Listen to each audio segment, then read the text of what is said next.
सगळ्यांचं स्वागत आणि अनघाताईंचं पण मनापासून माइंड जिमच्या या आपल्या व्यासपीठावर स्वागत करते.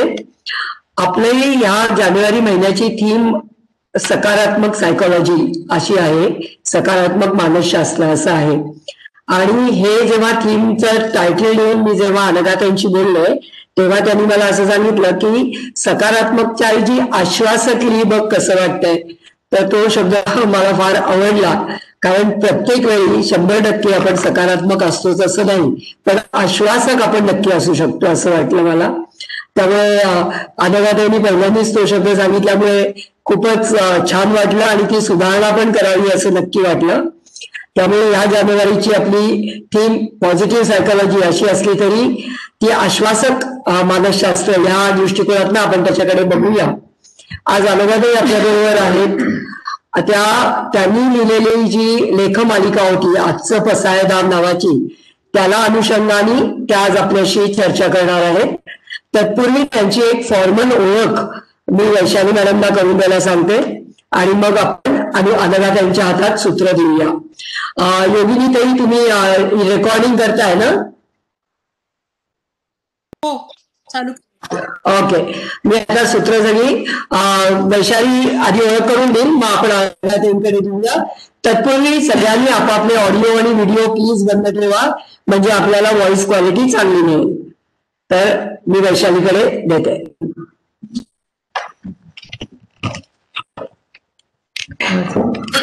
सगळ्यांना नमस्कार.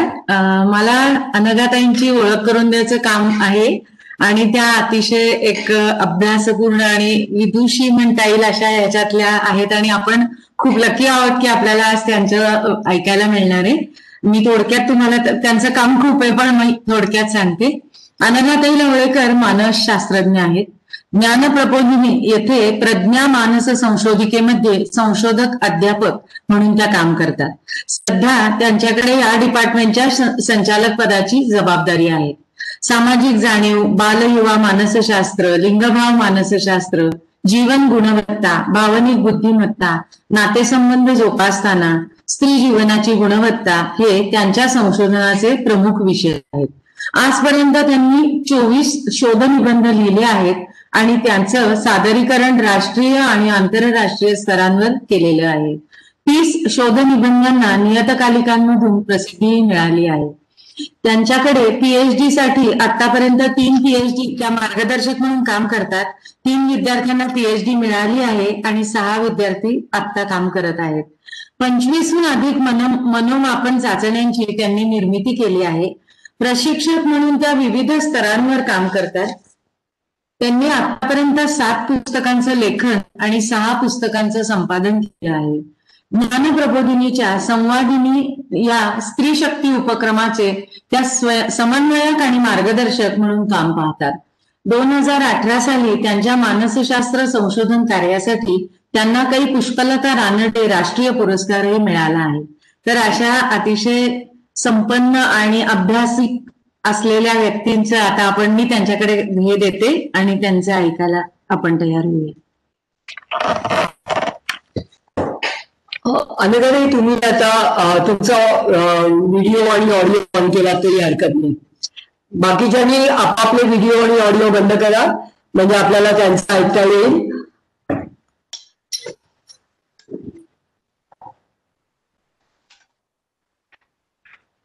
धन्यवाद अनुराधाताई. माझा आवाज ऐकू येतोय का? मला एक दोघांनी फक्त सांगा.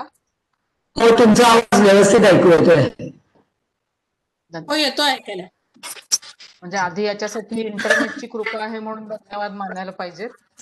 We start with a big thank you to infrastructure of internet. आणि काय त्याची जी काही ती स्ट्रेंथ असते, काय म्हणूया त्याला, त्याची वेव्स ज्या काही फ्रिक्वेन्सीज आहेत त्या पुरेशा मिळतायत आपल्याला असं समजायचं. खूप मनपूर्वक धन्यवाद अनुराधाताई आणि माइंड जिमच्या सगळ्या कार्यकर्त्यांना की त्यांनी मला ही संधी दिली या माझ्या अतिशय आवडत्या विषयावरती.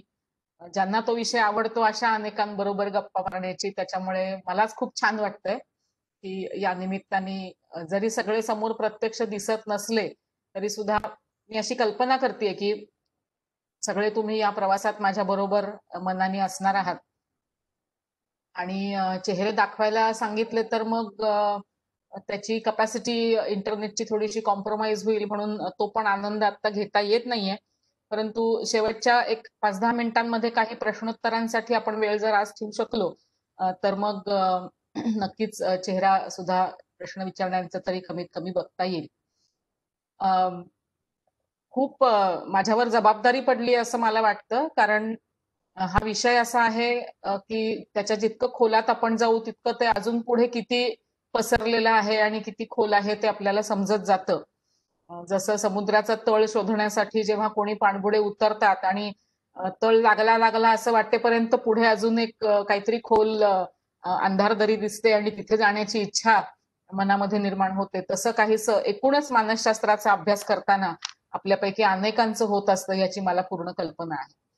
आणि त्यातही आता गेल्या काही वर्षांमध्ये अनेक जे प्रवाह मानसशास्त्रामध्ये येत आहेत त्यातला हा एक अतिशय महत्वाचा प्रवाह, महत्वाची विचारधारा अशी आपल्याला म्हणता येईल की जी सकारात्मक मानसशास्त्र किंवा थोडं वेगळ्या शब्दात मी त्याला मांडायचा प्रयत्न केला ते आश्वासक मानसशास्त्र असं लोकसत्ताच्या चतुरंग ह्या पुरवणीमध्ये लिहिण्यासाठी त्याच्या चतुरंग पुरवणीच्या संपादिका आरतीताई कदम यांनी मला ती संधी दिली आणि त्याचंही मला खूप छान वाटतंय. मी मनपूर्वक पुन्हा एकदा त्यांना या निमित्ताने धन्यवाद देऊ इच्छिते, कारण असं कोणीतरी ढकललं आणि टाइमलाईन लावून दिली की अमक्या अमक्या वेळेला व्हायलाच पाहिजे तरच असं काहीतरी सूत्रबद्धपणे आणि सातत्याने हातून घडतं, अशा थोड्याशा स्वभावाची मी असल्यामुळे अशा प्रकारे 2-3 वेळा कोणी कोणी ढकलल्यामुळे थोडं काहीतरी मला त्याच्यामध्ये पुढे जाता आलं आणि काही लेखन करता आलं याचाही आनंद आहे. ज्या विषयाबद्दल आपल्याला आज खरं सगळ्यांना बोलायचं आहे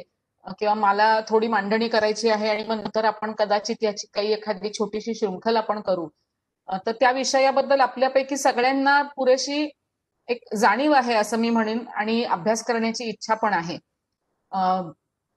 आपल्यापैकी प्रत्येकाच्या कडे खरं तर मनाचा हा जो काही पैलू आहे, आश्वासकता किंवा सकारात्मकता हा आहेच, पण तो शास्त्रशुद्धपणे कशा पद्धतीने अभ्यासला गेलेला आहे, मांडणी कशी झालेली आहे आणि आपण सगळेजण मानसशास्त्रज्ञ म्हणून काम करत असताना त्याच्याकडे कसं बघूया, त्याच्यातून आपल्या कामाला आवश्यक अशा प्रकारची इन्साईट कौशल्य ही कशी मिळवूया, अशा दृष्टीने थोडीशी ही मांडणी करता येईल किंवा करावी असं मला आता वाटतंय.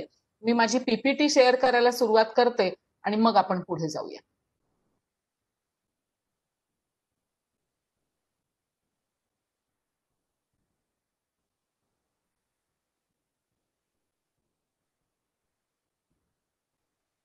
सगळ्यांना दिसते आहे असं मी गृहीत धरते.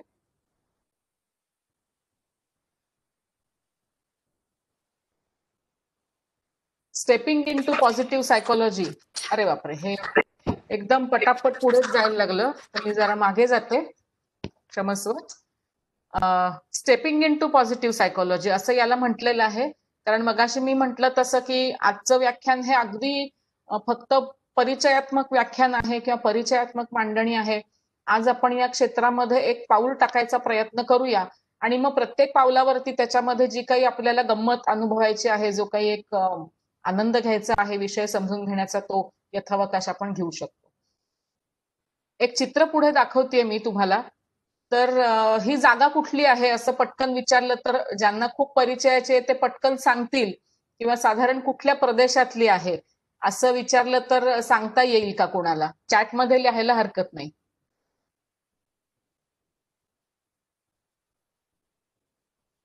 काही अंदाज?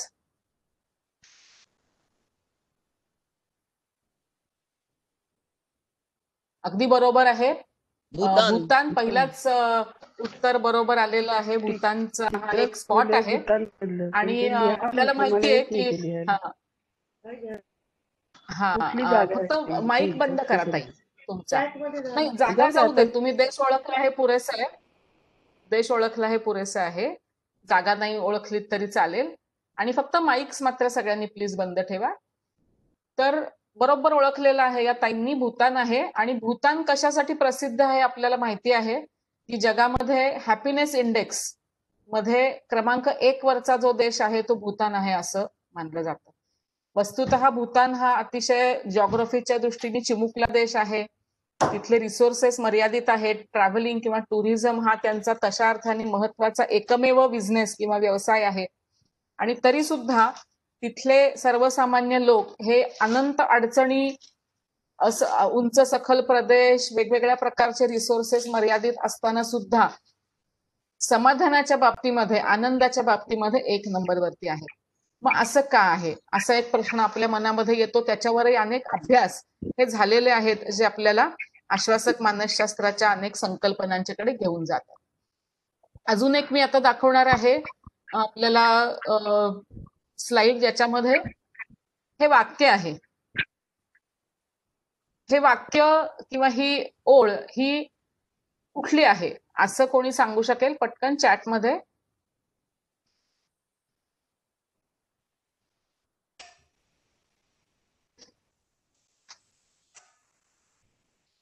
ही ओळ कुठली आहे? ही एका गाण्यातली ओळ आहे.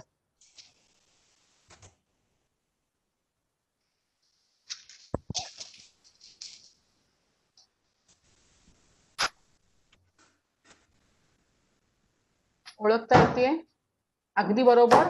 सागरा प्राण तळमळला ह्या गाण्यामधली ही ओळ आहे. गुण सुमने मी वेचियलिया भावे की तिने सुगंध आल्यावे. कोणी रचलेलं आहे आपल्याला सगळ्यांना माहितीये, ते काही विचारायचं कारण नाही.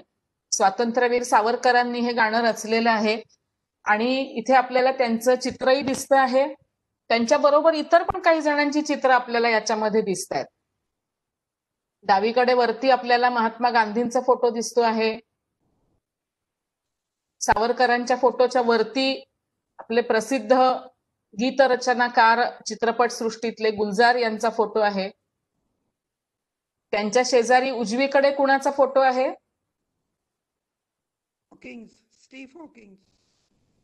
स्टीव्हन हॉकिंग्सचा फोटो. अगदी बरोबर आहे. त्यांच्या खाली कुणाचा फोटो आहे? त्या एक मल्याळम आजी आहे, त्याचं नाव आठवत नाहीये. बेबी. हा, किरण बेदी. त्यांना राष्ट्रपती भवनात पुरस्कार पण मिळालाय, नाव आठवत नाही मला. 2 वर्षापूर्वी त्यांना पद्मश्री मिळाली आहे. अगदी बरोबर. योगासनामध्ये हे करतात. नाही नाही, त्यांना बंगलोरच्या जवळपास गेली 20 वर्ष त्या झाड लावतायत. आणि हजारो वडाची झाडं त्यांनी तिथे लावलेली आहेत.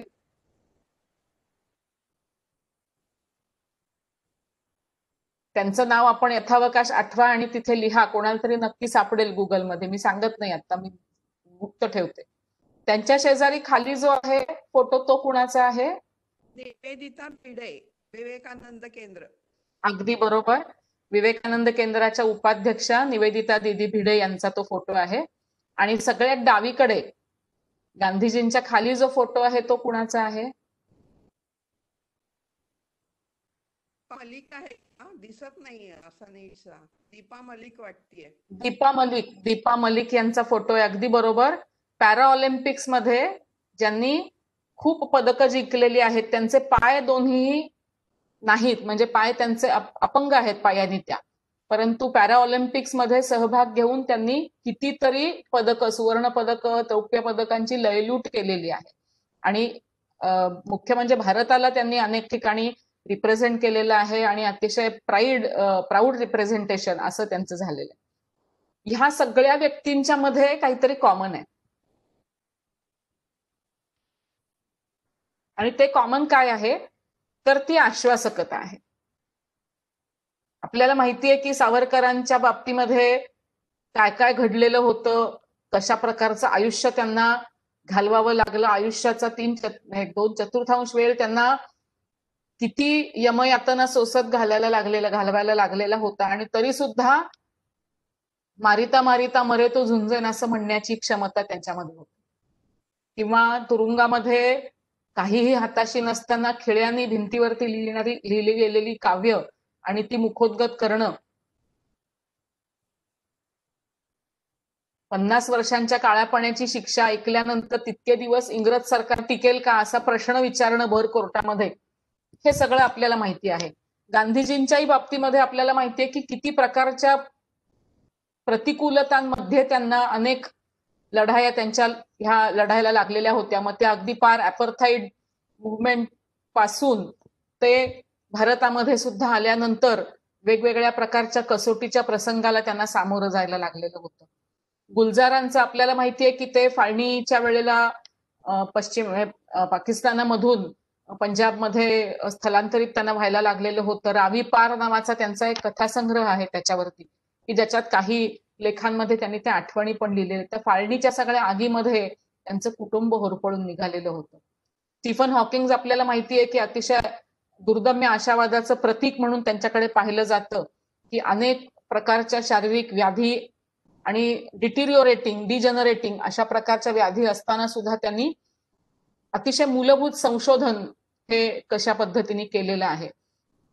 ज्या या आजी आहेत तिमय्या आजी, त्यांच्या बाबतीमध्ये असं ऐकलेलं आहे आपण की अगदी तरुण वयामध्ये त्यांनी आणि त्यांच्या यजमानांनी असं ठरवलं की आपल्याला मूल नाही तर आपण झाडांनाच आपलं मूल मानूया आणि अशी असंख्य मुलं आपण या आसपासच्या जगामध्ये पेरूया. आणि म्हणून त्यांनी काही एकरांचं जंगल हे जर मोजलं त्यांनी लावलेल्या झाडांचं एकूण संख्या आणि त्यांची घनदाटता, तर काही एकरांचं जंगल त्यांनी उभं केलं आहे दोघांनीच मिळून. असं एक आश्चर्यकारक काम त्यांच्या हातून झालेलं आहे. एक अतिशय आशावादी वृत्ती त्याच्यातनं आपल्याला रिफ्लेक्ट झालेली दिसते.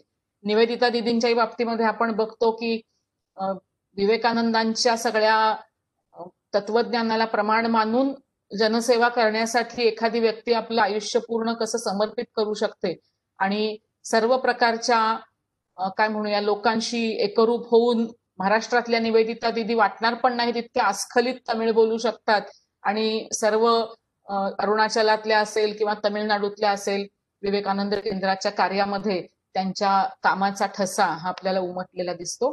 तसंच दीपा मलिकांच्याही बाबतीमध्ये मगाशी मी म्हटलं तसं की अपंगत्वावर मात करून पंगुम लंघयते गिरीम हे त्यांनी खरं करून दाखवलेलं आहे. या सगळ्यांच्या बाबतीमध्ये आपल्याला जे दिसतं ते खरं म्हणजे आश्वासक मानसशास्त्र आहे, दुसरं तिसरं काही नाही.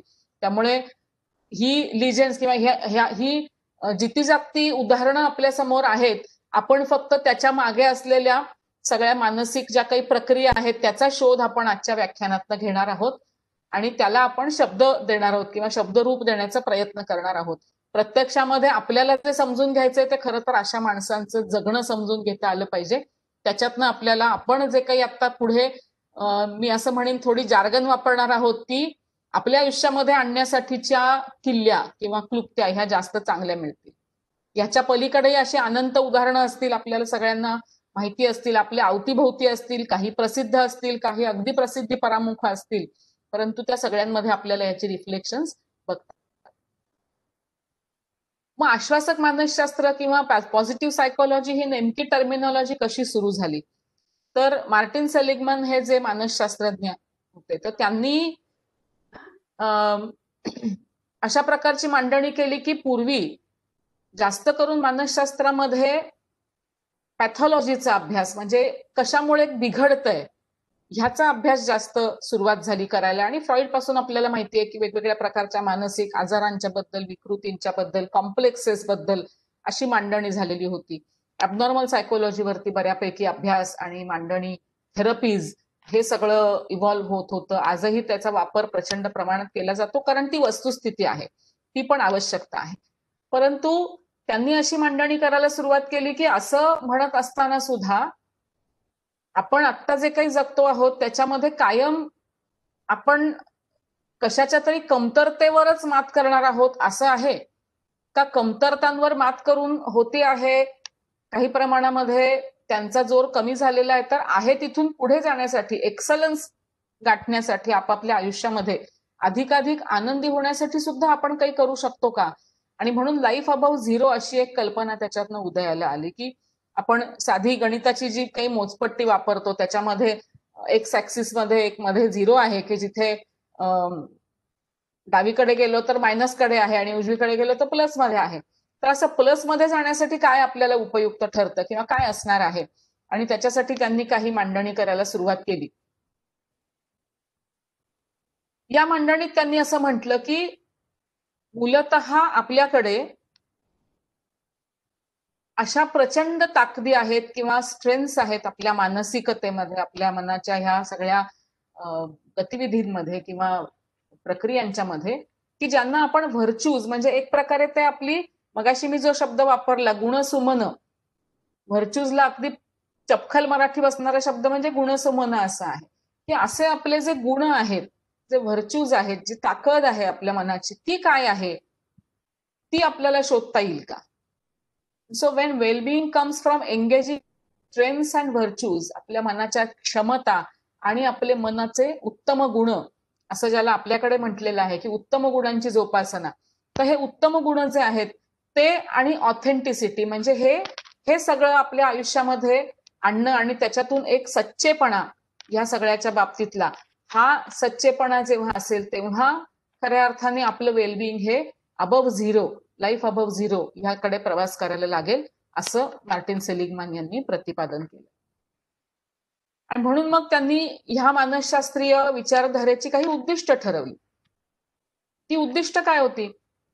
तर मुख्य उद्दिष्ट असं होतं की समस्यांवरती, काहीतरी समस्या आहे, काहीतरी मानसिकता, निराशा खूप आलेली आहे किंवा फंक्शनिंग नीट चालू नाही आहे, विचारांमध्ये गडबड झालेली आहे, क्लटरिंग झालेलं आहे, ह्या सगळ्यातून थेरपीनी काहीतरी बरं होण्याकडे जेव्हा माणसं वाटचाल करतात, त्याच्याही पलीकडे असं काही नसलेली जी माणसं असतात, म्हणजे काही नाही, सगळं बऱ्यापैकी नॉर्मल आहे, काही अगदी फार समस्या म्हणणे इतकी फार गंभीर आयुष्यामध्ये नाहीये, पण तरी सुद्धा मला कळत नाहीये की आता मला का आनंदी वाटत नाहीये, मला का समाधानी वाटत नाहीये.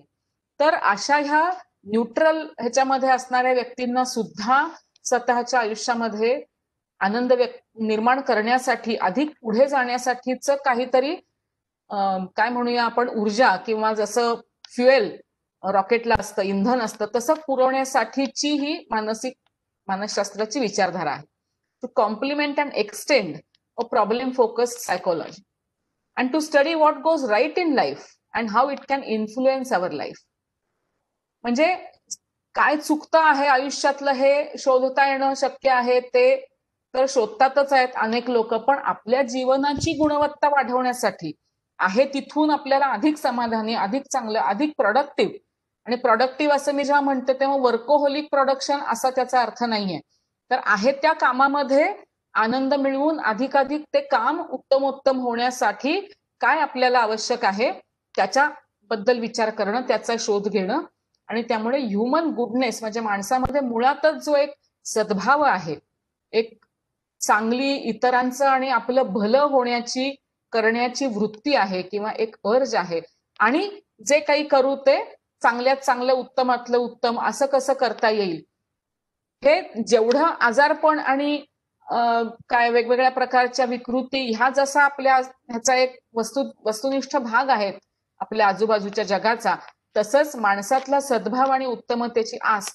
हा पण तेवढाच आपल्या आजूबाजूच्या जगाचा एक अतिशय इनएव्हिटेबल किंवा एक महत्वाचा भाग आहे, जो आपण शोधला पाहिजे असं.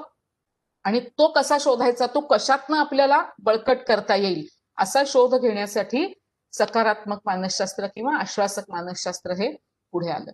आश्वासक हा शब्द फार छान आहे, कारण मुळात ह्या सकारात्मक मानसशास्त्रामध्ये सुद्धा आशा किंवा होप हा एक खूप महत्वाचा एलिमेंट आहे, जो आपण नंतर पुढे निश्चित बघणार आहोत.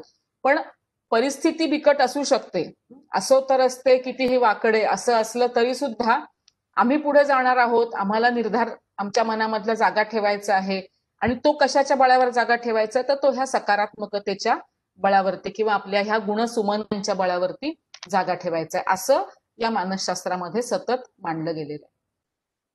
आपल्याला इथे दिसतंय एक अतिशय छोटासा सुरवंट आहे खाली, आणि त्याच्यामध्ये ताकद काय आहे. आज तो दिसायला सुरवंट दिसत असला तरी त्याच्यामध्ये जी ताकद आहे ती एक मोठं अतिशय सुंदर आणि आपल्या रंगीबेरंगी पंखांनी भरारे घेणारं फुलपाखरू ज्याच्यातनं निर्माण होईल अशी ताकद ह्याच्यामध्ये आहे. आणि आपल्याकडे स्वामीजींनी ही ताकद ओळखलेली होती. स्वामीजींनी आपल्या सर्व भाषणांच्या मध्ये किंवा सर्व प्रतिपादने जी काही त्यांनी केली त्याच्यामध्ये सतत हे म्हटलेले, त्यातला फक्त एकच उद्गार किंवा एकच कोटेशन इथे दिलेलं आहे की जे काही तुम्हाला वाटतं आहे की आपल्यामध्ये निर्बलता आहे किंवा आपण हे नाही करू शकणार, ही बंधनं आहेत, हे सगळं तुमचं कल्पनेत आहे. हे सगळं अवास्तव आहे किंवा वास्तवात नाहीये. तुम्ही स्वतःला असे कमी लेखू नका. आणि हे ज्या काळात त्यांनी सांगितलं तो काळ हा हे सगळं सांगण्याच्या दृष्टीने इतका महत्वाचा होता, कारण मुळात भारतीयांना स्वतःच्या स्वत्वाचीच जाणीव राहिलेली नव्हती. स्वतःच्या स्वत्वाचा काही म्हणजे त्याचा काही अभिमानच नव्हता राहिलेला. आणि त्याच्यामुळे त्या सगळ्या काळामध्ये विवेकानंदांनी ही भाषा अशी पुन्हा पुन्हा वापरली, अतिशय ठणठणीतपणे वापरली.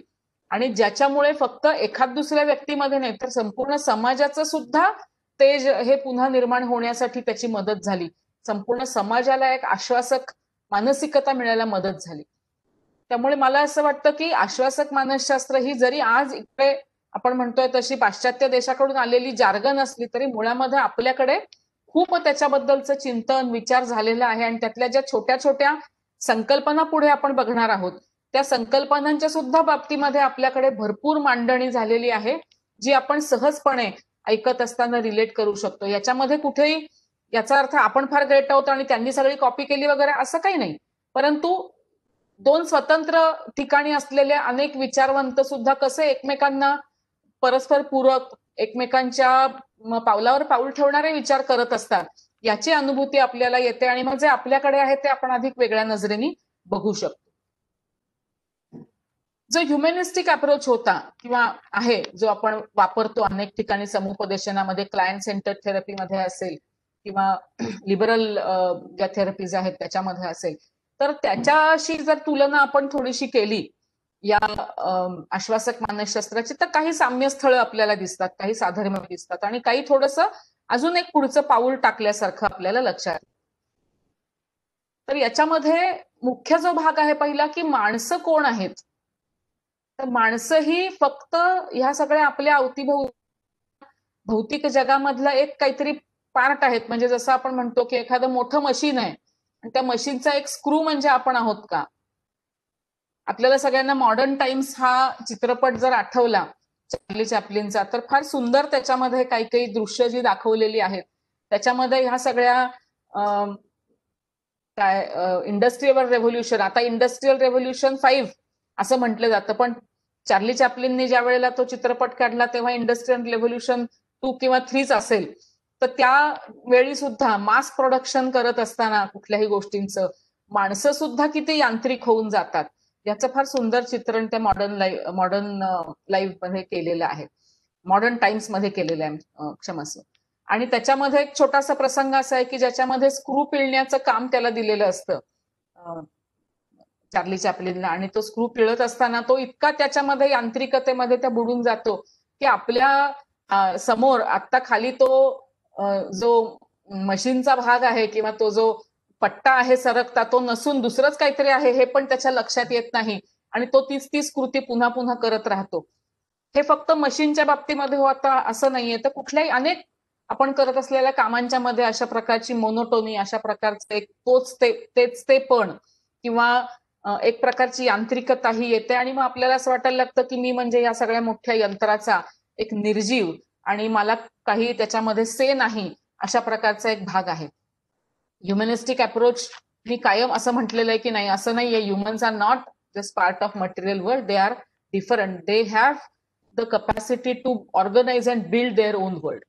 आणि म्हणून मग पुढची जी संकल्पना आहे ह्युमॅनिस्टिक सायकोलॉजीतली ती स्वअनुभूतीची किंवा सेल्फ ऍक्च्युअलायझेशनची जी आहे ती मांडलेली आहे आणि ती सकारात्मक मानसशास्त्रात, आश्वासक मानसशास्त्रात पण तितकीच महत्वाची मानलेली आहे की तो प्रॉपेलिंग फोर्स आहे, तो आपल्याला पुढे जाण्यासाठी धडपडण्यासाठी प्रवृत्त करत असतो. सहज एक आठवलं म्हणून उदाहरण देते की अनेक वेळेला आपण जे काम नेहमी करत असतो त्याच्यामध्ये आपल्याला हे कुठे कुठे शोधता येतं असा जेव्हा आपण विचार करतो तेव्हा मला प्रबोधिनीमध्ये गेले 20 वर्ष आम्ही ज्या गटाबरोबर मी काम करते आहे संवादिनी नावाच्या, तर त्या गटातल्या अगदी प्रत्येक मैत्रिणीची आठवण होते की कुठल्या तरी आयुष्याच्या एका टप्प्यावरती त्यांच्यापैकी प्रत्येकीला असं वाटलं की आहे ते ठीकच आहे पण ह्याच्या पुढे मला काहीतरी जायचं आहे, म्हणजे आहे ते काही वाईट नाहीये, चांगलं आहे, सगळं खातं पितं घर आहे, अमुक आहे तमुक आहे, पण तरी सुद्धा काहीतरी कमी आहे, ततः किम, मग त्याच्या पुढं काय असा प्रश्न हा त्यांच्यापैकी जिला पडला तर तिने काही ना काहीतरी अशा प्रकारची जबाबदारी घेतली, काहीतरी नवीन शिकण्याचा ध्यास घेतला, शिकलेलं शिकवण्याचा ध्यास घेतला आणि त्याच्यातनं मला कळत गेले असं अनेकींनी व्यक्त केलं. असं आपल्या अवतीभोवती पण अनेक लोक असतील. तर ही जी आस आहे सेल्फ ऍक्च्युअलायझेशनची, ही पण एक अतिशय महत्वाचा घटक या सगळ्याची आहे. त्यामुळे आपल्या मनामध्ये एकूणच आपलं अस्तित्व, त्याचा काय अर्थ आहे, का आपण जगतो आहोत, याच्याबद्दलचे जे प्रश्न निर्माण होतात ते खूप महत्वाचे आहेत. त्याला सकारात्मक मानसशास्त्रामध्ये आपल्याला काही उत्तरं मिळतात. आणि मग आपण एकूणच जगाला दुरंगी ह्याच्यामध्ये न बघता, पर्स्पेक्टिव्ह मध्ये न बघता, की काहीतरी सगळं चांगलं तरी असलं पाहिजे किंवा सगळं वाईट तरी असलं पाहिजे, किंवा चांगलं असेल तर वाईट असणं शक्यच नाही, असं नसून दोन्ही असू शकतं आणि ते अतिशय सच्च असू शकतं. म्हणजे आपल्याच मनामध्ये अपराध पण असू शकतो, तो जेवढाच सच्चा असू शकतो, आणि त्याच वेळेला कृतज्ञता पण असू शकते, ती पण तेवढीच सच्ची असू शकते. स्वतःबद्दलचा एक अभिमान असू शकतो, तोही तेवढाच सच्चा असू शकतो. आणि त्याच्यामुळे ह्या दोन्ही वरती विचार आश्वासक मानसशास्त्रात केलेला आहे. आणि नुसती संकल्पनात्मक मांडणी करून इथे थांबलेले नाही, हे खूप महत्वाचं आहे. कारण आपण मानसशास्त्र असं म्हणताना शास्त्र हा शब्द त्याच्यात जेव्हा वापरतोय, तेव्हा त्या सगळ्याचं कुठेतरी काहीतरी अभ्यासपूर्ण विवेचन, अभ्यासपूर्ण मापन आणि त्याच्यामधून पुढे जाण्यासाठीच्या सुद्धा काही टेस्टेड पाथवेज हे निर्माण कसे होतील, याच्यासाठीचा प्रयत्न हा या क्षेत्रातल्या अनेक मंडळींनी केलेला आहे, ज्याच्याबद्दल पण पुढे आपण समजून घेऊ शकतो. मग हे मानसशास्त्र काय म्हणतं नेमकं? तर आपल्या आयुष्यामध्ये दोन्ही गोष्टी आहेत. आपल्या आयुष्यामध्ये काही प्रॉब्लेम्स आहेत, असणार आहेत. एक खूप मला सुंदर त्याच्यातला किस्सा आठवतो की आणि दोन हात नावाचं एक ऑटोबायोग्राफी आहे किंवा आत्मवृत्त आहे असं म्हणूया आपण. डॉक्टर श्रीखंडे नावाचे अतिशय नावाजलेले सर्जन आहेत. आता ते 90च्या पुढे आहे त्यांचं वय. मुंबईला असतात आणि अत्यंत गुंतागुंतीच्या अनेक शस्त्रक्रिया, अगदी मोठमोठ्या राजकीय नेत्यांच्या, आपले पूर्वीचे राष्ट्रपती शंकरदयाळ शर्मा यांची एक अतिशय गुंतागुंतीची शस्त्रक्रिया हर्नियाची त्यांनी केलेली होती. त्याच्यासाठी त्यांची निवड झालेली होती अनेक लोकांमधून. त्यांनी लिहिलेलं आत्मवृत्त अगदी वाचण्यासारखं आत्मवृत्त आहे. आणि त्याच्यामध्ये कुठल्या तरी एका टप्प्यावरती एका पेशंटनी त्यांना असं विचारलं की मग हे सगळं तुम्ही आता म्हणता आहात, मग ह्याच्यामध्ये 100% सिक्युरिटी आहे की नाही, 100% मी वाचणार आहे का नाही, सेफ्टी आहे का नाही. आणि खूप स्वाभाविक प्रश्न आहे ना, कारण आपल्याला सगळ्यांना सेफ्टी खूप हवी असते. आता ह्या करोनाच्या पण सगळ्या काळामध्ये आपण बघतो आहोत की आपल्याला किती त्याची सुरुवातीच्या काळामध्ये किती त्याचा ताण होता, आणि स्वाभाविकच आहे तो. त्यामुळे हा प्रश्न प्रत्येकाच्या मनात येणार. तर त्या पेशंटने असं विचारलं की मला हे 100% सेफ पाहिजे बाबा. त्याला डॉक्टर श्रीखंडांनी जे उत्तर दिलं ते फार गमतीशीर आणि विचार करायला लावणार आहे. आणि ते असं म्हणाले की I can guarantee you safety only in the coffin. 100% safety तुला हवी असेल तर तू थडग्यात गेल्यानंतरच तुला 100% सुरक्षितता मिळेल, कारण मग तुला काही होण्याचा प्रश्नच उद्भवत नाही. थोडक्यात असं आहे की काहीही तुम्हाला जर करायचं असेल, मग ती शस्त्रक्रिया असो किंवा अभ्यास असो, कुठेतरी काहीतरी समस्या येणारच आहेत. Problems are going to be a part of your life unless you understand that this problems are a part of my life. I have to take some risk. काहीतरी छोटा मोठा धोका मी पत्करला तरच मला पुढे जाता येणार आहे. त्यामुळे जपून किनारा शीड सोडणे नामंजूर ही जी कविता आहे संदीप खऱ्यांची, ती आपल्याला माहितीये. तर असा किनारा जपत जपत आपण आयुष्यात जात राहिलो तर आपण कुठेच पोहोचू शकत नाही, आपण किनाऱ्यावरच राहतो. त्याच्यामुळे प्रॉब्लेम्स असणार आहेत, पण मग प्रॉब्लेमसाठी आपल्याकडे ऍसेट्स पण आहेत, आपल्याकडे चांगल्या स्ट्रेंथ्स आहेत, आपल्या विचारांच्या स्ट्रेंथ्स आहेत, आपल्या भावनांच्या स्ट्रेंथ्स आहेत. त्या जर आपण वापरल्या तर काय होतं, या दोन्हीचा जर आपण एकमेकांशी मेळ घालायला बघितलं तर काय होतं, हे या चित्रात थोडंसं दाखवलेलं आहे. याचं मी काही आता विवरण करणार नाहीये, पण आपल्याला माहितीये की आपल्याला कुठे जायचंय. आपण कुठेतरी बऱ्याच वेळेला ह्या 3 सेक्शन्स मध्ये असतो, की कधीतरी आपण खूप ट्रबल्ड असतो, की जेव्हा आपल्याला खूप प्रॉब्लेम्स आहेत आणि कमी आहेत आणि ऍसेट्सही कमी आहेत, त्याच्यामुळे मग खूप चिडचिड होतीये, काहीतरी त्रास होतोय. कधी कधी असं असू शकतं की आपण ऍसेट्स आपल्याकडे खूप चांगले आहेत, पण आपल्या काय म्हणूया ऍसेट्स चांगले असताना सुद्धा प्रॉब्लेम्स जे काही आहेत, तर प्रॉब्लेम्स थोडेसे आपल्याला कमी वाटतात, अशा वेळेला काही वेगळी परिस्थिती असू शकते. आपल्याला कुठे जायचंय? आपल्याला कम्प्लीट मेंटल हेल्थकडे जाण्याचा प्रयत्न करायचा आहे. म्हणजे आपल्याला आपले प्रॉब्लेम्स जे आहेत तर ते कुठेतरी लोअर करायचे आहेत. मला वाटतं हे चित्र थोडंसं आपलं चुकलेलं दिसतंय माझं हे करताना, की जिथे प्रॉब्लेम्स पण हाय आहेत आणि ऍसेट्स पण हाय आहेत, तिथे कम्प्लीट मेंटल हेल्थ नाही येणार आहे. त्यामुळे हे आपण दुरुस्त करूया चित्र. पण आपल्याला जिथे प्रॉब्लेम्स कमी होतील आणि आपले ऍसेट्स वाढतील अशा मेंटल हेल्थच्या स्टेटसकडे जायचं आहे. क्षमस्व, हे चित्र जरा माझं दाखवण्यामध्ये चुकलेलं आहे, मी ते दुरुस्त करून परत आपल्यासाठी पाठवते. मग त्याच्यासाठी आपल्याला काहीतरी ऍझम्पशन्स मनामध्ये लागतील की काय असणार आहे. हे सगळं जर आपल्याला करायचं असेल तर त्याच्यामध्ये काय आपल्याला लक्षात येईल. काही काही ऍझम्पशन्स आहेत जी पॉझिटिव्ह सायकोलॉजीनी मनात ठेवलेली आहेत आणि ज्याच्यामुळे आपण ह्याच्यातला अभ्यास आणि प्रत्यक्ष उपयोजन करायला जास्त प्रवृत्त होतो किंवा ते आपल्याला जमेल असं वाटतं. ते म्हणजे साधारणपणे बरेचसे लोक हे आहेत त्याच्यामध्ये समाधान मानणारे असतात किंवा हॅपी असतात. माझ्या बरोबर काम करणारे सदस्य किंवा अनुराधाताई मेंटल हेल्थ क्षेत्रामध्ये अनेक वर्ष त्या काम करतायत. त्या कदाचित असं म्हणतील की आता जरा हा रेशो कमी व्हायला लागलाय बरं का. मोस्ट पीपल आर हॅपी हा कदाचित थोडासा एक 15-20 वर्षापूर्वीचा काळ होता की काय, आणि आता खरंच लोक आनंदी आहेत का? आनंदी असते तर मग सारख्या अशा असंख्य घटना आपल्या अवतीभोवतीच्या घडतायत त्या का बरं घडलेल्या दिसल्या असत्या. पण तरी सुद्धा पॉझिटिव्ह सायकोलॉजी असं म्हणते की ह्या घटना सुद्धा असा एक तवंग आहेत किंवा तो एक स्तर आहे की जिथे या घडतायत. प्रत्यक्षामध्ये याच्या पलीकडे जो काही एक सर्वसामान्य लोकांचा मोठा समूह आहे तो बऱ्यापैकी स्थिरावलेला, मानसिकदृष्ट्या हॅपी असा नक्कीच आहे. आणि भारताचा जो काही इंडेक्स येतो आहे, हॅपीनेस इंडेक्स मधलं जे स्थान आहे, वेगवेगळ्या क्रायटेरियावरती ते मोजलं जातं. पण त्याच्यावरही असं दिसलेलं आहे, लंडन स्कूल ऑफ इकॉनॉमिक्सने एक जो अभ्यास केलेला होता त्याच्यामध्ये, की जीडीपीच्या दृष्टीने भारतातल्या लोकांचा हॅपीनेस इंडेक्स बघितला तर तो खूप कमी आहे, परंतु मानसशास्त्रीय दृष्ट्या बघितला तर तुलनेने त्याच्यापेक्षा बराच वरती आहे. म्हणजे कमी रिसोर्सेसमध्ये, कमी मटेरियल ह्याच्यामध्ये सुद्धा बऱ्यापैकी लोक हे आनंदी असू शकतात. आम्ही एक सबला नावाचा प्रकल्प केलेला होता, अनेक महिलांचा अभ्यास त्याच्यामध्ये केलेला होता गुणवत्तेचा जीवनाच्या. त्याच्यातही आम्हाला असं दिसलेलं होतं की मटेरियल वेलबिंग मध्ये अतिशय काय म्हणूया यथातथा असणाऱ्या महिला सुद्धा प्रत्यक्षामध्ये इतर जे काही त्याचे ऍस्पेक्ट्स होते जीवन गुणवत्तेचे, त्यातल्या बऱ्याच ऍस्पेक्ट्स वरती त्या समाधानी होते. त्यामुळे बऱ्यापैकी लोक हॅपी असतात. पण त्याचे जे काही कोरिलेट्स आहेत, त्या आनंदाचे जे काही सहघटक आहेत ते मात्र सामाजिक असतात. आणि त्यामुळे समाजामध्ये सुद्धा चांगल्या रचना निर्माण होणं, समाजामधून लोकांना त्यांच्या आनंदासाठीच काय बळ किंवा आनंदासाठीचा जो काही जी रसद आहे ती पुरवली जाणं हे खूप महत्वाचं आहे. Happiness is casual, not epiphenomenal. सहजपणे आनंद निर्माण होऊ शकतो.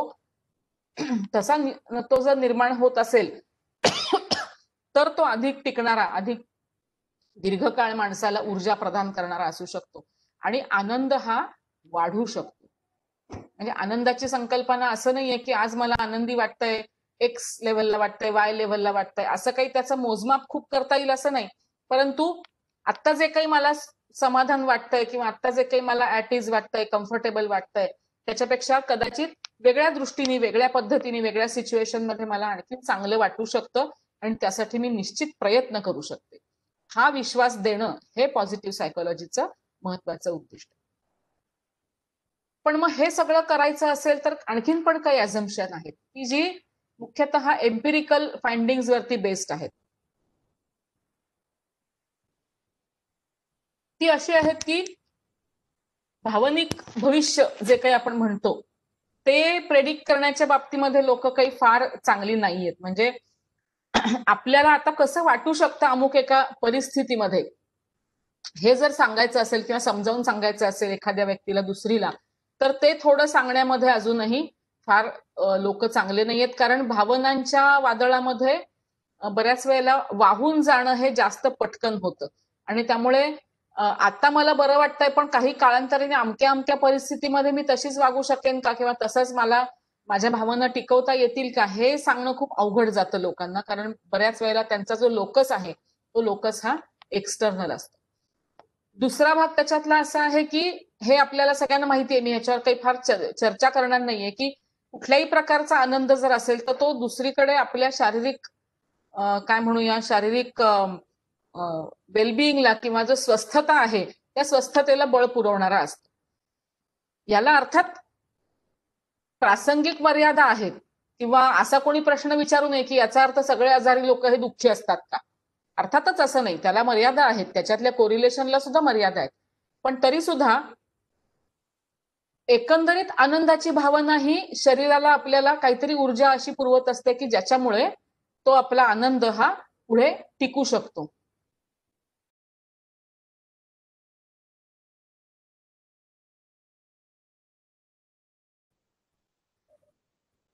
तिसरा जो मुद्दा आहे त्याच्यातला तो ज्या काही आपल्या ह्या मदत करणाऱ्या भावना आहेत, म्हणजे पॉझिटिव्ह इमोशन्स आहेत.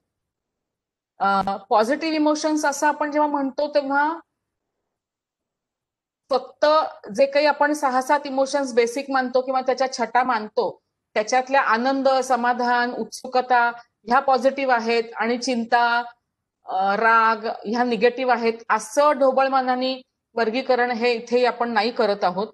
तर इथे पॉझिटिव्ह इमोशन्स याचा अर्थ अप्रोप्रिएट इमोशन्स किंवा त्या त्या वेळेला आपल्याला जाणवलेल्या ज्या भावनिकता आहेत ज्या आपल्याला समस्या सोडवायला मदत करतात आणि मग पुन्हा एकदा त्या न्यूट्रल लेव्हलला किंवा एक्साइटमेंट लेव्हल आपली पुन्हा नॉर्मॅलिटीला येते. तर त्या ज्या भावना आहेत त्या पॉझिटिव्ह इमोशन्स आहेत.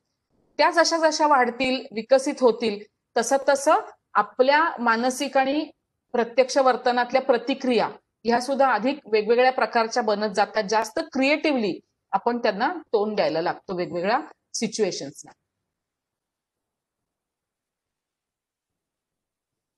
बऱ्याच वेळेला नकारात्मक किंवा इनअप्रोप्रिएट भावना की ज्या खूप तीव्र असतात, त्या त्या प्रसंगाला अनुकूल असा त्यांचा रेशो नसतो, तर ओव्हर इमोशन्स असतील किंवा over expressions, over experiencing emotions किंवा पूर्ण नंबनेस, ह्या इनअप्रोप्रिएट इमोशन्स आहेत.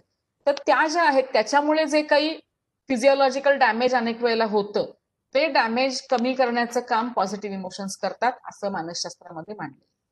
त्या पुढे जी काही मी आता मांडणी संकल्पनांची करणार आहे ती मी म्हटलं तसं एक आपण फास्ट ट्रॅक रिव्ह्यू जणू काही घेतो आहोत या सगळ्या अभ्यासाचा, असा असणार आहे, कारण आपल्याला त्यातल्या प्रत्येक छोट्या छोट्या मुद्द्यावरती किंवा छोट्या छोट्या अंगावरती जास्त तपशिलामध्ये आपले स्वतःचे अनुभव त्याला जोडत जोडत असं पण ते नंतर समजून घ्यायचं आहे पुढच्या काही काळामध्ये. त्यामुळे ह्या ज्या काही भावना आहेत ज्या आपल्याला मदत करतात त्या आपल्याला शोधता येतील का, त्या कशा शोधायच्या, त्याच्यासाठी आपण काय विचार करायचा, कुठले अनुभव घ्यायचे. म्हणजे रिस्कच्या बाबतीमध्ये मगाशी जसं मी म्हटलं की धोका पत्करणं, काही ना काहीतरी आउट ऑफ द वे जाऊन करणं, हे सुद्धा वेगळ्या प्रकारच्या काही पॉझिटिव्ह इमोशन्सना जन्म देत असतं की ज्याच्यामधून तो धोका पत्करत असताना एक प्रकारची स्वतःच्या क्षमतांच्या वरचा विश्वास हा आपल्याला एक वेगळी प्रचिती काहीतरी देत असतो. किंवा धोका पत्करत असताना जी काही थोडीशी चिंता किंवा कन्सर्न एक निर्माण झालेली असते मनामध्ये, त्याच्यामुळे सुद्धा आपला परफॉर्मन्स हा अधिक बेटर होण्याकडे जात असतो. तर ह्या प्रकारे सुद्धा आपल्याला या सगळ्या भावनांकडे पाहता येईल. त्याच्याबरोबर एंगेजमेंट म्हणजे गुंतलेपण किंवा काहीतरी निर्मिती क्षमता ही सुद्धा खूप महत्वाची आहे. हे आपल्याला अभ्यासातनं दिसलेलं आहे की ज्या व्यक्ती ह्या त्यांच्या आयुष्याच्या उत्तरार्धामध्ये सुद्धा, म्हणजे जेव्हा आपण असं म्हणतो की कॉग्निटिव्ह फंक्शन स्टार्ट डिटिरियोरेटिंग, साधारण 70-75 नंतर सुद्धा ज्या व्यक्ती ह्या कार्यरत राहतात, काही ना काही ज्यांना व्यवधानं असतात, गुंतलेपण असतो, मग ते काहीही असो, छंद असेल, सामाजिक कार्य असेल, व्यावसायिक कमिटमेंट्स असतील, अभ्यास असतील, त्या व्यक्ती ह्या दीर्घकाळ स्वतःच्या शारीरिक क्षमता आणि मानसिक क्षमता सुद्धा अतिशय चांगल्या प्रकारे वापरू शकतात किंवा त्या एंगेज राहतात. साधारणपणे आपण ज्याला म्हणतो की हे माझ्या आयुष्यातले खूप चांगले दिवस आहेत किंवा आज खूप छान वाटतंय, असे जे गुड फील देणारे दिवस असतात, तर त्याच्यामध्ये सुद्धा काहीतरी कॉमन असतं. आणि ते कॉमन काय असतं तर ते कॉमन आपण त्याचं केलेलं इंटरप्रिटेशन असतं त्या सगळ्या अनुभवाचं. ते इंटरप्रिटेशन आपण किती विचारपूर्वक करतो आहोत, प्रतिसादात्मक करतो आहोत का प्रतिक्रियात्मक करतो आहोत, ह्याचा आवाज बंद याच्यावरती पण ते म्हणजे अवलंबून मी आहे. वेबएक्स ची सुरू केली आहे, ऐकते मी, पण तो आवाज बंद होत नाहीये.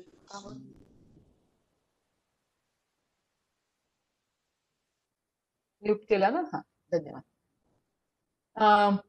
साधारणपणे आपल्याला असं दिसतं की बहुतेक लोक हे काही ना काही त्यांच्यामध्ये रेझिलियन्स किंवा ज्याला खूप चांगला शब्द एक डॉक्टर आनंद नाडकर्णींनी वापरलेला आहे की तितिक्षा, म्हणजे विपरीत परिस्थितीमधून बाउन्स बॅक करण्याची क्षमता, ही सुद्धा जवळजवळ सर्व लोकांमध्ये काही ना काही स्वरूपामध्ये असते. ती सुप्त असते, ती कधी कधी प्रसंगोपात बाहेर येते, कधी ती थोडीशी काय म्हणूया आपण हेरिडिटरी किंवा अनुवंशाने सुद्धा निर्माण झालेली असते किंवा डिस्पोजिशन त्याला आलेलं असतं आणि मग जशी संधी मिळेल तशी ती व्यक्त होत असते. त्यामुळे रेझिलियन्स हा सुद्धा खूप महत्वाचा भाग आहे. आपल्याला लोकमान्य टिळकांच्या तितिक्षेच्या बद्दल डॉक्टर आनंद नाडकर्णींच्या व्याख्यानामधून ऐकायला मिळालेलं असेल की किती प्रचंड प्रमाणामध्ये विपरीत परिस्थितीमध्ये त्यांनी अनेक गोष्टी, म्हणजे त्या सगळ्या इथे नोंदवणे वेळेअभावी शक्य नाही, पण अनेक निर्मितीच्या गोष्टी सुद्धा केल्या. म्हणजे engagement in the light of वेगवेगळ्या प्रकारच्या प्रतिकूल घटना किंवा in the light of difficulties, प्रचंड डिफिकल्टीज असताना ह्या त्यांनी केल्या. का केल्या? कारण शेवटचा मुद्दा आहे मिनिंग अँड पर्पज, की आपण हे का करतो आहोत, आपल्या आयुष्याचं उद्दिष्ट काय आहे, कुठलीही कृती करत असताना ती माझ्या लॉंग टर्म गोलला मला जोडणारी आहे का नाही, हे सतत विचार करणारे जे लोक असतात त्यांच्यामध्ये ही पॉझिटिव्हिटी किंवा हा सगळा आश्वासकतेचा भाग हा जास्त येतो असं दिसतं. ज्या चित्रांचं आपण मगाशी बघितलं, ज्या व्यक्तींच्या चित्रांना, त्याच्यामधल्या सुद्धा मला असं वाटतं की जवळजवळ सर्व व्यक्तींना हे सापडलेलं होतं की हो, मला माझ्या आयुष्याचा काहीतरी अर्थ आहे आणि तो मला सापडलेला आहे. खूप बुद्धिमान व्यक्तींच्या बरोबर जेव्हा काम करण्याची वेळ येते, ज्ञानप्रबोधिनीमध्ये अशा प्रकारचे अनेक अभ्यास चालतात, काही अभ्यासक्रम पण आम्ही त्याच्यातले चालवतो. त्याच्यामध्ये हा एक खूप महत्वाचा अभ्यास दिसून आलेला आहे किंवा निरीक्षण दिसून आलेलं आहे की अतिशय बुद्धिमान व्यक्ती, ज्यांना आपण असं म्हणूया की कॉग्नेटिव्ह फंक्शनिंग ज्यांचं खूपच चांगलं आहे, अशा व्यक्तींच्या बाबतीमध्ये कधी कधी एक प्रकारची निराशेची भावना येण्याचा खूप संभव असतो आणि एक फिलॉसॉफिकल व्हेकंटनेस असा पण त्यांना खूप येऊ शकतो की ज्याच्यामध्ये त्यांना असं वाटतं की अरे काय उपयोग आहे ह्या सगळ्या आयुष्याचा आहे, म्हणजे आपण ज्याला म्हणतो ना की एवढ्या मोठ्या विश्वामध्ये अमुक एक एवढंच माझं स्थान आहे, तमकच आहे आणि मग काय अर्थ आहे माझ्या या जगण्याला वगैरे वगैरे. आणि त्याच्यामधून सुद्धा एक निहिलिझम किंवा एक प्रकारची नकारात्मकता अशी निर्माण होऊ शकते, व्हेकंटनेस निर्माण होतो आणि अतिशय उत्तम असलेल्या क्षमता कुठेही त्याचा वापर न होता त्या कोमेजून जातात किंवा त्या अंडर युटिलाइज राहतात. पण त्याच वेळेला अत्यंत सर्वसामान्य लोकांमधून आलेले किंवा ज्यांना मी असं म्हणेन की प्रचंड अगदी आयक्यूची भाषा जरी आता बदललेली असली तरी कॉग्निटिव्ह फंक्शनिंग यांचं फार सुपिरियर आहे असं नसलं तरी सुद्धा जेव्हा एखाद्या व्यक्तीला काहीतरी अर्थ आयुष्यामध्ये सापडतो, काहीतरी दिशा सापडते, तेव्हा ती व्यक्ती खूप प्रॉपेलिंग अशा पद्धतीने त्या दिशेला जाताना आपल्याला दिसते आणि तशा आपल्याला अनेक व्यक्ती आपल्या आजूबाजूच्या माहिती असतात. आश्वासक मानसशास्त्रामध्ये मला सापडलेल्या काही संकल्पना मी इथे लिहिलेल्या आहेत. खूप आहेत, मी म्हटलं तसं याचं क्लबिंग करून आपल्याला अभ्यास करता येऊ शकतो, स्वतंत्रपणे करता येऊ शकतो. एम्पिरिकल म्हणजे जसा काही संशोधन निबंध प्रबंध याच्यामधून अभ्यास करता येतो तसा उत्तमोत्तम साहित्यातून आपल्याला याचा अभ्यास करता येऊ शकतो, की जे लिटरेचर, क्लासिक लिटरेचर ज्याला आपण म्हणतो, अशामधून सुद्धा आपल्याला ह्या सगळ्या गोष्टी ह्या दिसू शकतात. आपण नुसती आत्मचरित्र अभ्यासायची म्हटलं तरी सुद्धा त्याच्यामध्ये आश्वासक मानसशास्त्रातल्या कितीतरी गोष्टी आपल्याला सापडतात की ज्याच्यामधून आपल्याला आपलं स्वतःचं मानसिक स्वास्थ्य हे कसं अधिकाधिक चांगलं करता येईल, आपलं स्वतःचं जगणं अधिकाधिक आश्वासक कसं करता येईल असंही बघता येतं. एक 2-3च गोष्टींच्या बद्दल ह्याच्याबद्दल्या आता मी थोडंसं बोलणार आहे. भावनिक क्षमतांच्या बद्दल मगाशी अगदी निसटता उल्लेख झाला की पॉझिटिव्ह इमोशन्स, त्याचा परिणाम वगैरे वगैरे. तसाच हा दुसरा जो मुद्दा आहे त्याच्यातला की लर्निंग फ्रॉम पेन, आणि तो सुद्धा एक प्रवास आहे. कोणी असं म्हणेल की दुखण्यामध्ये काय आलंय आनंद, तर दुखणं होत असताना किंवा दुखणं असं म्हणताना शारीरिक दुखणं असं नाही त्याच्यामध्ये प्रत्येक वेळेला, ते असेल किंवा मानसिक पीडा पण असेल, पण त्या सगळ्या अनुभवाकडे सुद्धा जेव्हा तटस्थपणे पाहायला एखादी व्यक्ती शिकते तेव्हा त्याच्यातून सुद्धा तिला कितीतरी इन्साइट स्वतःच्या जगण्याविषयीच्या येतात की ज्या पुढच्या काळामध्ये प्रॉब्लेम सॉल्व्हिंगसाठी किंवा लाईफ अबव्ह झिरो हे निर्माण करण्यासाठी उपयोगी पडतात. अशी अनेक उदाहरणं आपल्याला आपल्या अवतीभोवती दिसतात, पण मी एक वेगळं उदाहरण सांगते जे माझ्या पुस्तकात पण मी नोंदवलेलं आहे की महाभारतातली ही कथा आहे. ज्या वेळेला पांडव हे वनवासाला जायला निघतात तर त्यावेळेला कुंती विदुर घरी राहायला जाते आणि तिला सगळे लोक खूप आग्रह करतात की तू महाराणी आहेस, जरी तुझी मुलं सगळी आता दुर्दैवाने वनवासाला जायला निघालेली असली तरी तू महाराणी आहेस, तू राजवाड्यामध्ये राहू शकतेस. आणि त्यावेळेला कुंती त्यांना असं उत्तर देते की नको, मला राजवाड्यामध्ये राहायचं नाही, मला विदुरांच्या घरीच राहायचं आहे. याचं कारण असं आहे की दुःख हवे माझं, म्हणजे मी दुःखामध्ये जर राहिले तर मला परमेश्वराची आठवण राहील, मी जर का कमतरतांच्या मध्ये राहिले तर मला ह्याची जाणीव राहील की मी काहीतरी पुढे करायचं आहे. आणि अगदी पद्मा गोळ्यांची ह्याच्यावरची अतिशय सुंदर कविता आहे दुःख हवे मजे या नावाची, ती आपण जरूर वाचा. त्याच्यामध्ये सुद्धा त्यांनी या प्रसंगाचा संदर्भ हा दिलेला आहे. म्हणजे त्या दुःखामधून सुद्धा मला काहीतरी मिळणार असतं म्हणून मी ते दुःख सहन करते. मग असे दाखवलेल्या अनेक चित्रांमध्ये सुद्धा हा एक अंडरलाइनिंग भाग आपल्याला दिसतो. रेझिलियन्स बद्दल पण आपण आता बघितलं. जसं दुःखांमधनं शिकणं आहे तसं इकडे उजव्या कॉलम मध्ये जो 4थ्या क्रमांकाचा मुद्दा आहे तो त्याच्यामध्ये येतो, पॅराडॉक्स ऑफ ॲफ्लुअन्स.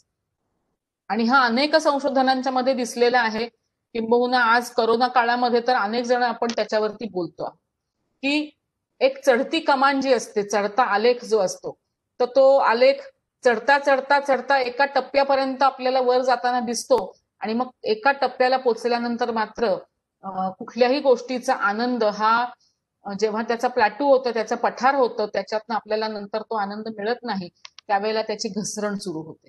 आणि त्यामुळे अतिरेक कुठल्याही गोष्टीचा हा आपल्याला आनंद द्यायला असमर्थ असतो. त्यामुळे ॲफ्लुअन्स ही जी गोष्ट आहे, म्हणजे साधन संपत्ती अधिकाधिक असणं, अधिकाधिक इन्फ्रास्ट्रक्चर असणं, याच्यामध्ये सुद्धा धोका आहे.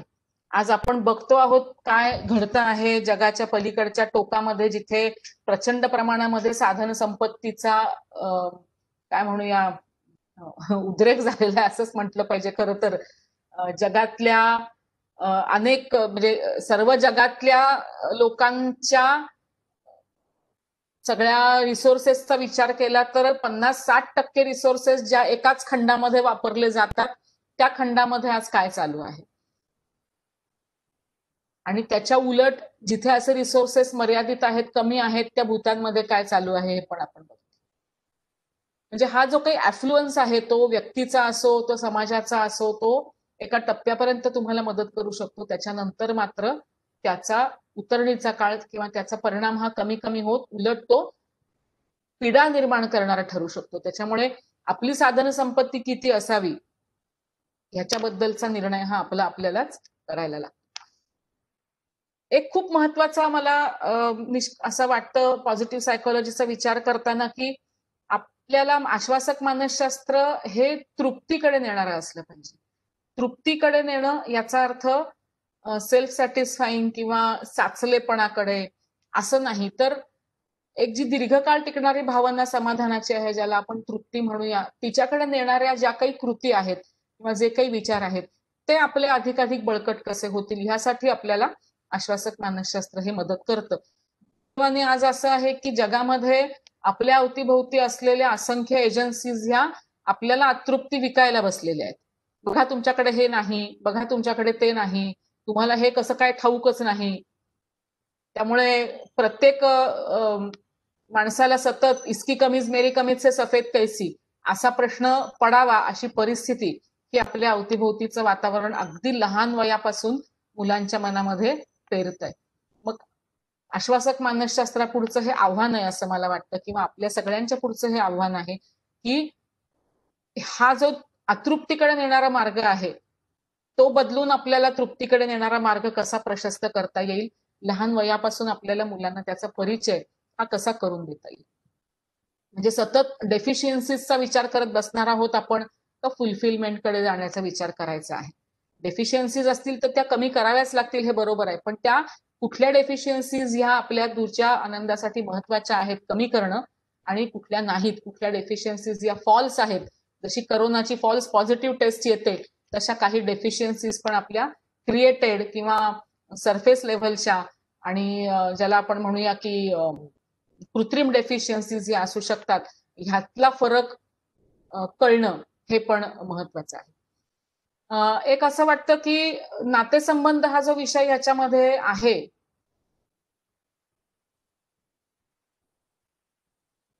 नातेसंबंध हा जो विषय आहे त्याच्या बाबतीमध्ये अनेक सत्र ही माइंड जिमची झालेली आहेत, त्याच्यामुळे त्याच्याबद्दल मी आता काही फार बोलणार नाही. पण पॉझिटिव्ह सायकोलॉजीमध्ये असं मानलेलं आहे की निरपेक्ष प्रेम किंवा निरपेक्ष आत्मीयता ही आश्वासकतेला बळ देणारी किंवा खतपाणी घालणारी आहे. निरपेक्ष प्रेम असं म्हणताना त्याच्यामध्ये ते प्रेम स्त्री करते का पुरुष करते, मग ते स्त्रीनीच करायचं का, पुरुषांनी करायचंच नाही का वगैरे, ह्या सगळ्या ज्या गोष्टी आहेत, तर त्या गोष्टी ह्या तशा अर्थाने इररिलेव्हंट आहेत असं मला वाटतं. कुठल्याही अभिनिवेशाच्या पलीकडे जाऊन आपल्याला जर काही निरपेक्ष प्रेमाची अभिव्यक्ती करता आली तर ती आपल्या आश्वासकतेला नक्की बळकटी देते. नाहीतर मग आपल्याला आता असंही दिसतं की नातेसंबंधांच्या मध्ये सुद्धा एक खूप वरवरचा अशा प्रकारचा काय म्हणूया आनंद शोधण्याची वृत्ती दिसते, आणि मग तिथे सुद्धा ऍफ्लुअन्स अँड रिलेशनशिप्स याचं नातं जास्त घट्ट होताना दिसतं की न की रेझिलियन्स किंवा फेथ याचं नातं घट्ट होताना दिसतं. अपराध मुक्ती हा एक ह्याच्यातला महत्वाचा मुद्दा आहे. फॉरगिव्हिंग आहे, फ्रीडम फ्रॉम गिल्ट आहे. ह्या सगळ्या गोष्टी ज्या आहेत त्या आता म्हटलं तसं इथे नुसता मी एक एक शब्द जरी लिहिलेला असला तरी त्या सगळ्या शब्दांच्या घागरमध्ये सागर आहे, आणि तो आपल्याला खोलवर शोधता येतो. छोट्या छोट्या अनुभवांची जेव्हा आपण आपल्या चिकित्सा करतो तेव्हा आपल्या लक्षात येतं की हे आपल्याला पुढे न्यायला मदत करतं. अनेक वेळेला लैंगिक दुर्वर्तन ज्यांच्या वाट्याला आलेलं असतं अशा व्यक्ती ह्या, ते काहीतरी घोटाळा झालाय, कोणीतरी ह्याच्यावरती अनोनेटिंग करते, I don't know what has happened. जे कोणी हे करत असेल त्यांनी कृपया थांबवा. पण तर त्याच्यामध्ये अशी जी अब्युज व्यक्ती असते तर तिच्या मनामध्ये एक सेल्फ गिल्ट पण असतो. हा सेल्फ गिल्ट कमी करता येईल का आपल्याला, असा एक विचार आपण जरूर करू शकतो की आपल्या मनामध्ये जर असे काही अपराधी भाव असतील तर ते आपल्याला कसे कमी करता येतील. त्यासाठी आपल्याला ह्या मानसशास्त्रातल्या अनेक संकल्पनांची मदत होईल. माइंडफुलनेस सारखा विषय असेल तर तो सुद्धा याच्यामध्ये खूप चांगल्या पद्धतीने घेतलेला आहे की आज आत्ता आणि इथे क्षणामध्ये आपण या विचार करूया. खूप अलीकडचा, खूप पलीकडचा, खूप नंतरचा विचार केल्यामुळे जे होतं त्याच्यापेक्षा आत्ता या घटकेला, या क्षणी मला काय वाटतं आहे त्याच्याशी प्रामाणिक राहणं म्हणजे माइंडफुलनेस आहे.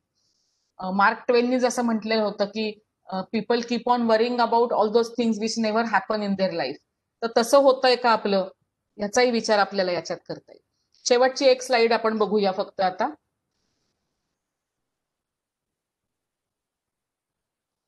या सगळ्याकडे बघण्याचा एक भारतीय दृष्टिकोन पण आहे बरं का, आणि तो सुद्धा खूप सुंदर आहे.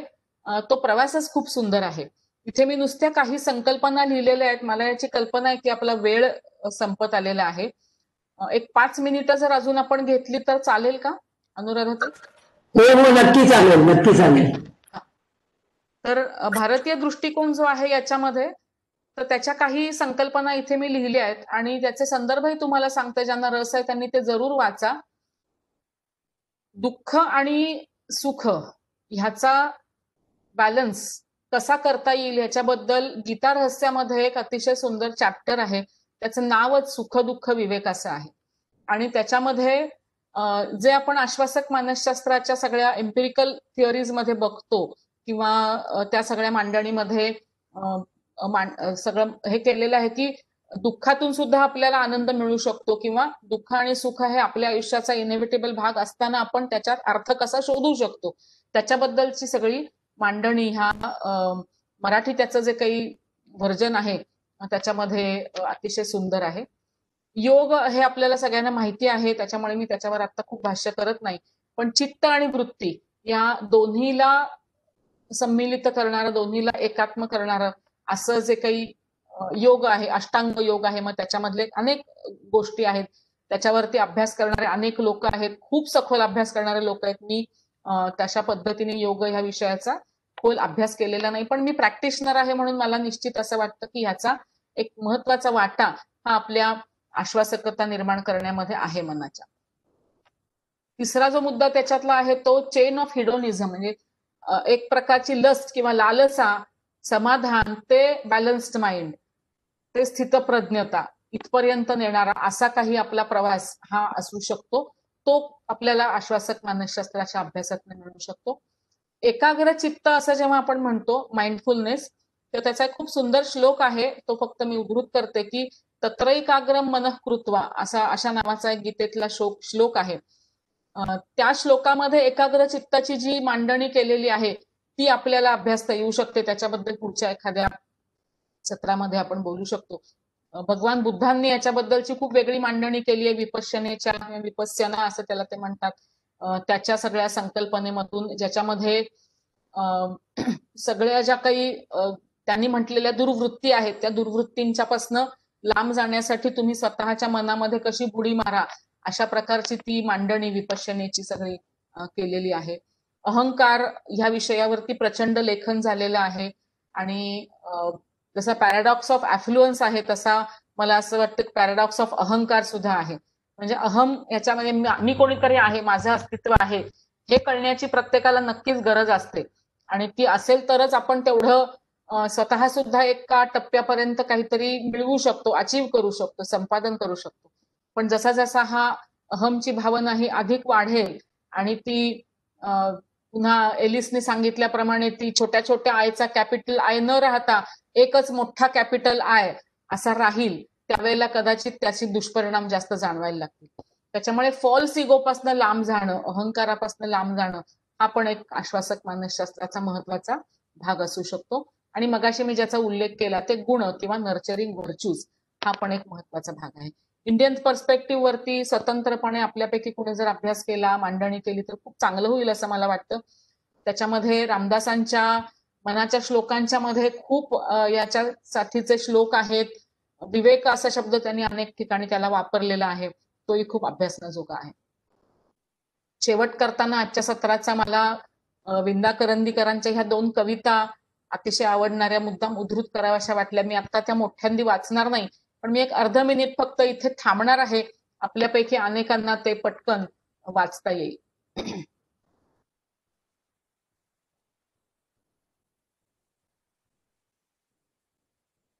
तर आश्वासक मानसशास्त्रामध्ये आयुष्याला उत्तर देणं आहे असं मला वाटतं. आणि हे उत्तर हे आयुष्याने काही प्रश्न विचारले आपल्याला म्हणून द्यायचं आहे असं नाहीये. आपल्याला आपलं आयुष्य अधिक अर्थपूर्ण करण्यासाठी, त्याच्यामध्ये पुढचे टप्पे अधिक चांगले शोधण्यासाठी आणि जे काही आयुष्य आपल्या वाट्याला आलेलं असेल ते चांगल्या अर्थाने निर्मितीक्षम, इतरांच्या सुखाला कारणीभूत ठरणारं, फक्त आपल्या सुखाची ईर्ष्या न बाळगणारं असं कसं घडेल, ते घडत असताना रवींद्रनाथ जसं त्यांच्या एका कवितेमध्ये म्हणाले होते की हे जग मला सुंदर करून जायचं आहे. म्हणजे माझ्या मते जे काही मला सौंदर्य वाटतं आहे माझ्या आजूबाजूला, ते सौंदर्य मला माझ्या आयुष्यामध्ये आणता आलं पाहिजे, ते इतरांपर्यंत पोहोचवता आलं पाहिजे.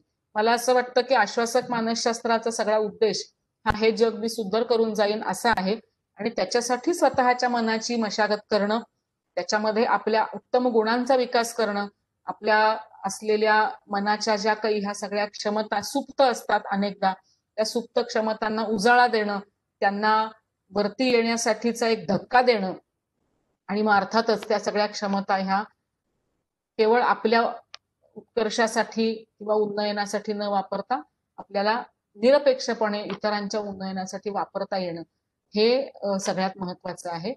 मला अगदी थोडक्या वेळामध्ये याचा एक ओव्हरव्ह्यू घेणं जसं शक्य होतं तसा घेण्याचा मी प्रयत्न केलाय. मला याची कल्पना आहे की आज मी थोड्या जार्गन्स जास्त वापरले असतील किंवा खूप मला उदाहरणं आज देणं शक्य नव्हतं, कारण हा सगळा पैस जो आहे तो आपल्या समोर मांडायचा होता. मी शक्य तेवढा प्रयत्न केलेला आहे आणि पुन्हा एकदा ही संधी मला दिल्याबद्दल मी मनपूर्वक धन्यवाद व्यक्त करते. अनुराधाताईंचे, माइंड जिमच्या सगळ्या कार्यकर्त्यांचे. आपल्याला वेळ असेल उपलब्ध तर 5 मिनिटं आपण प्रश्नोत्तरांसाठी ठेवू शकतो, पण हा संयोजकांचा निर्णय आहे. माझ्या बाजूने मी आता बोलणं थांबवत आहे. धन्यवाद.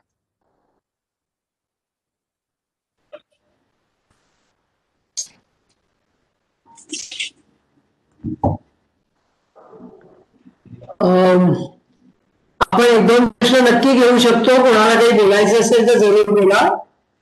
अनम्यूट करा आणि बोला. हॅलो, मी अश्विनी पोंक्षे बोलतेय. बोला. हॅलो. हा बोला. हा मॅडम, तुम्ही लिहिलेल्या पुस्तकांची नावं सांगू शकाल का, एखाद दुसरं? या विषयावरती मी एकच पुस्तक लिहिलंय. बाकीचे जे आहेत ते आहेत अन्य विषयांवरची, पण हे एक मी दाखवते. आजचे पसायदान. आता इथे हे उलट दिसतंय बहुतेक. आजचे पसायदान म्हणून पुस्तक आहे. नाही, दिसतंय बरोबर. हा, दुसरं जे पुस्तक आहे ते मनाच्या आरोग्य वाटा म्हणून आहे. त्याच्यामध्ये पण काही लेख आहेत याच्या संबंधातले, पण ते थोडं आजचे पसायदान हे पूर्णतः आश्वासक मानसशास्त्र या विषयावरच. ओके. आणि हे अपवन चौकात वगैरे इझिली अवेलेबल आहेत पुस्तकं? स्नेहल प्रकाशनचं आहे. तुम्ही विचारलं तर मिळू शकेल, आणि नाहीतर प्रबोधिनीमध्ये खाली उपलब्ध असतात काही वेळेला. Okay okay. Thank you madam.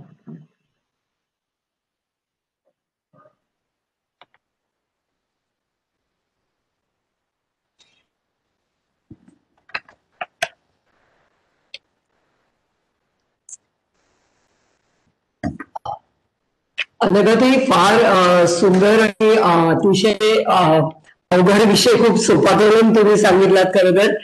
आणि मला असं वाटतं प्रत्येक गोष्ट तुम्ही जी काही सांगितली त्याचा एक सखोल असं लेक्चर होऊ शकतं. तर परत माइंड जिमच्या सगळ्या सदस्यांना एक नम्र विनंती आहे, तुम्हाला जी जी सेशन्स हवीत असं वाटतं ती जर का आम्हाला तुम्ही सांगितली तर आपण त्याचे अरेंज काहीतरी करू शकतो.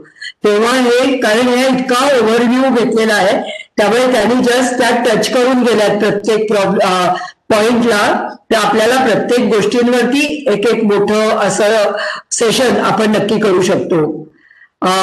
मला असं वाटतं की मी अनघाताईंचे मनापासून आभार मानते की त्या आज आपल्या माइंड जिमच्या व्यासपीठावर आल्या आणि त्यांनी आपल्याला अतिशय छान पॉझिटिव्ह सायकोलॉजी, हे पॉझिटिव्हली आपल्याला ती सगळं आश्वासक, मला फार शब्द आवडला तो, आश्वासक पद्धतीने ते पोहोचवलं आपल्यापर्यंत. याबद्दल अनघाताई तुमचे खूप खूप मनापासून धन्यवाद. हा फार मोठा विषय आहे खरं तर. लाईफ अबाऊ झिरो असं त्या म्हणल्या. ही मांडणी म्हणजे मार्टिन सेलिंगन यांनी केलेली या विषयाची मांडणी, त्याविषयी त्यांनी सांगितलं. अधिकाधिक आनंदी होण्याचा आपल्या सर्व लोकांना अधिकार आहे आणि त्या पद्धतीने आपण ते प्रयत्न केले पाहिजेत असंही मार्टिनने सांगितलेलं आहे. तेव्हाच आपण लाईफ अबाऊ झिरो जगू शकू. मुळातच आपण खूप ताकदवान आहोत आणि आपली ताकद ओळखणं आणि त्या सच्चेपणाने राहणं हेच खरं तर लाईफ अबाऊ झिरो आहे. या मानसशास्त्राची ऑब्जेक्टिव्ह त्यांनी सांगितली बघा आपल्याला, की जीवनाची गुणवत्ता वाढू शकते, अधिक विकास, अधिक प्रगती होऊ शकते, माणसांमधील सद्भावना विकसित होते आणि काम उत्तमोत्तम होऊ शकते. आनंदी होण्यासाठी आपणच खरं तर आपले आनंदी होण्याचे क्षण फाइंड आउट करायचे. पण त्यांनी काही मुद्दे खूप सुंदर सांगितले. त्याच्यामध्ये पहिली गोष्ट त्यांनी सांगितलं की इमोशन्स अप्रोप्रिएट येणं, म्हणजे पॉझिटिव्ह आणि निगेटिव्ह इमोशन असं काही नसून ती योग्य मापात इमोशन येणं आणि त्या इमोशन मध्ये राहता येणं हे सुद्धा खूप सकारात्मक आणि आश्वासक असू शकतं. धोका पत्करणं किंवा काही गोष्टी आउट ऑफ द वे जाऊन अचीव्ह करणं हे पण आनंदी राहण्यासाठी जरुरी आहे. आपण सतत म्हणतो बघा की तुम्ही सातत्याने कार्यरत राहा, गुंतलेले राहा, आणि गुंतलेलं राहणं हे पण आनंददायी असू शकतं. चांगलं फिलिंग देणारे दिवस हे पण आनंददायी असू शकतात. रेझिलियन्स विषयी त्यांनी सांगितलं की दटून राहणं एखाद्या गोष्टीला, कितीही पूर्ण प्रॉब्लेम्स आले, कितीही समस्या आल्या, ऍडव्हर्सिटी झाल्या, तरी सुद्धा याला दटून राहणं हे पण आनंद देणारी गोष्ट आहे ती. पॉझिटिव्ह एक्सपेक्टेशन्स आणि मिनिंग अँड पर्पज. तुम्ही जर का विक्टर फ्रँकल वाचला असेल तर त्याच्यामध्ये त्यांनी फाइंडिंग मिनिंग ऑफ लाईफ हे जे पुस्तक आहे त्याच्यामध्ये पण आपल्याला लक्षात येतं की आयुष्याचा जर का अर्थ शोधायला सुरुवात केली तर आपण नक्की आनंदी राहू शकतो.